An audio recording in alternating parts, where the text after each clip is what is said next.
म चाहिँ गुटपाक खानेछु, आफैले घरमा बनाएको। सक्खर, दुध, सुकमेल, ड्राई नट्सहरू हालेर पकाएर बनाएको। अहिले चाहिँ रुगाखोकी लाग्ने सिजन छ, रुगाखोकी लागिहाल्छ होइन।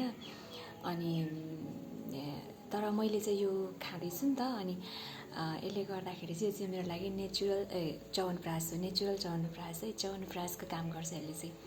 घरमा बनाएको एकदमै राम्रो। सक्खरले चाहिँ चिसोहरू काट्छ नि त होइन, अनि त्यो चाहिँ एकदमै राम्रो हुँदो रहेछ क्या। यो म चाहिँ खाइरहेको छु, एकदमै हेल्दी खानेकुरा, आफैले घरमा बनाएको।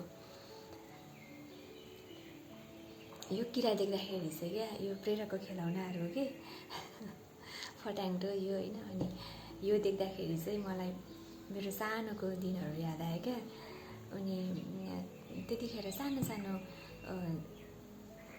बुट्टा के झारको बुट्टाहरूमा चाहिँ, झारहरूमा चाहिँ खुब पाउँथ्यो क्या। यस्तो एक खालको झार हुन्छ, त्यसमा चाहिँ यस्तो लेडी बगहरू चाहिँ खुब पाउँछ। अनि विभिन्न रङको पाउने, रातो, हरियो, पहेँलो, सुन्तला रङको, ओरेन्ज कलरको होइन, गुलाबी रङको, हरेक गोल्डन कलरको, हरेक रङको पाउने यो किराहरू चाहिँ।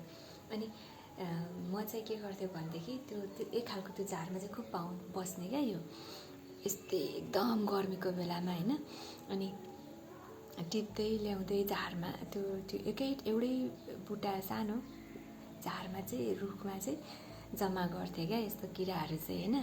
अनि त्यो खेलेको याद आयो मलाई। अनि प्रेरकलाई पनि यस्तो कुराहरू चाहिँ एकदमै मनपर्छ, केटाकेटीहरूलाई होइन मनपर्छ नि त, खुब मनपर्छ। अनि कहिले पनि किराहरूलाई घोच्ने, चिमोट्ने, मार्ने, कुल्चाउने चाहिँ गर्दैन क्या उसले। अनि खुब माया गर्छ किराहरूलाई चाहिँ। अनि अर्को पनि छ यहाँ प्रेरकको, त्यो चाहिँ मलाई खुब मन परेर चाहिँ अनि यहाँ सजाएर राखेको छु। यहाँनिर यो यसलाई के भन्छ, यसलाई भन्दो रहेछ ड्रागन फ्लाई, गाइने किरा नेपालीमा, घामकिरी होइन भन्दो रहेछ। त्यो पानीको तहहरू, पानी जमेको ठाउँमा चाहिँ माथि खुब उड्छ होइन यो किरा।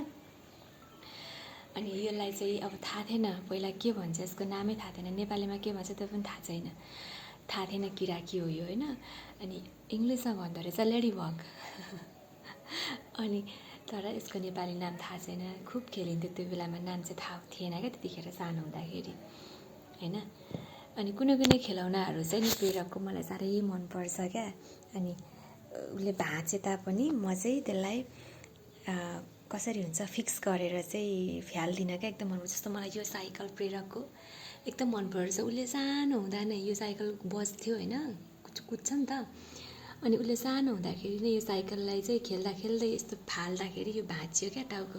मैले यसलाई त्यो चिप्काउने ल्याएर चाहिँ पुरा यसलाई मैले फिक्स गरेको छु। अहिले पनि कति माया लाग्छ प्रेरकलाई म, अनि केयरफुल भएर खेल है भन्छु क्या, मलाई एकदमै राम्रो लाग्छ। कुनै खेलौनाहरू चाहिँ कस्तो मनपर्छ क्या, खेल्नको लागि मात्र नभएर सजाउनको लागि राख्न मनपर्छ।